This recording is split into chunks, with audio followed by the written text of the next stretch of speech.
show you the next batch of projects, which are quite easy, or at least quite simple to explain. This is the attack matrix. You're just going to practice using the attack matrix. Now, I'm several versions back here, but still, if you look at the Matrix 9, when I first saw this, I was horrified, and I said, students will never learn all this stuff. And then I realized you really do have to learn all this stuff. You should be familiar with all these techniques. So this is the basic thing attackers do. They do reconnaissance first from outside the network to figure out what you've got and what they might want to steal. Then they develop some attack tools. Then they find some way to get initial access, usually by sending an email or an IMS and somebody clicks on a link. Then you execute code on a machine somewhere inside the network. Then you figure out some way to persist through reboots on that machine. And then you find some way to escalate privileges to become administrator or domain administrator. You evade the defenses like antivirus and firewalls and whatever else they have. Try to steal credentials from that machine and maybe other kinds of data, and then you try to move from machine to machine through the network. That's lateral movement, collecting whatever you came for, remote controlling machines with command and control servers, exfiltrating whatever you came to steal, or doing whatever other impact you have, like maybe just destroying the machines. And of course, not everybody does all these things, but those are the typical components of an attack. And each one of those, there's a bunch of techniques here. And so this lists the common techniques and how they work and what sort of operation they do. And it also lists attack groups and what their favorite techniques are, gives them names and stuff. Originally, Mandiant started giving them APT numbers, and now people give them all sorts of stupid names like Carbonac and Chimera and Cleamer and Cobalt and everything. And unfortunately, these days, the same group will have like 4 different names. Microsoft will give it a name, and Mandiant will give it a name, and CrowdStrike will give it a name, which is stupid, but that's the way it is.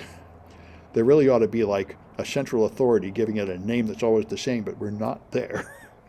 So anyway, these groups describe where they're from and what's known about them and what techniques they like and so on. So also defenses are rated the same way. You have various defenses here, like antivirus and auditing things and having boot integrity and code signing and so on. And these all have code numbers. So now defense tools are now rated by which defenses they provide, and attack tools are rated by what attack techniques they do and so on.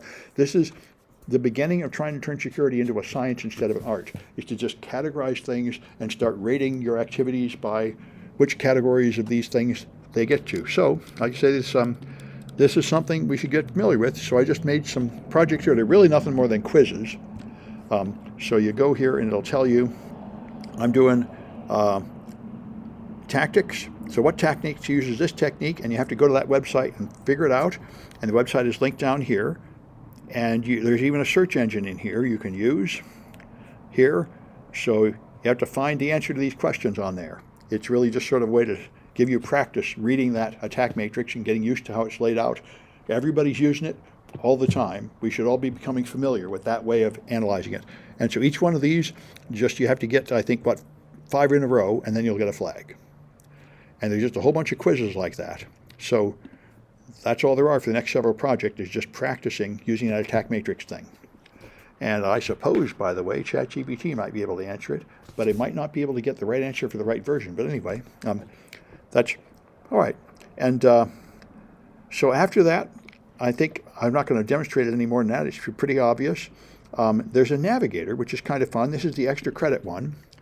And this one, if you go to the navigator, this one is like an Excel spreadsheet. You can take a spreadsheet and you can create layers, and then you can color things. You can color, like, one attack group does this and the other attack group does that. And if they both hit, then it turns yellow or something. So you can find out what attack is common between these two groups and things like that. I'm not sure how really useful that is in practice, but it is a way to play with the data. And anyway, so there's a whole bunch of these attack practice things. And after that, then we're going to start doing Velociraptor. So the first thing you're going to have is you're going to have a Windows and Linux virtual machine. And then we'll start doing Velociraptor after that, probably starting next week. So you should be doing these things, and you got a couple of weeks to do them according to my schedule, but you might get, if you don't have virtual machines, you start setting them up. People often have trouble with virtual machines, so let me know if you have trouble. I often have to, networking is tough. There's often debugging issues. And you can use cloud machines if you have to. But the simplest thing is if you can run virtual machines on your own hardware. Anyway, that's all I wanted to show you about that project. Let me stop.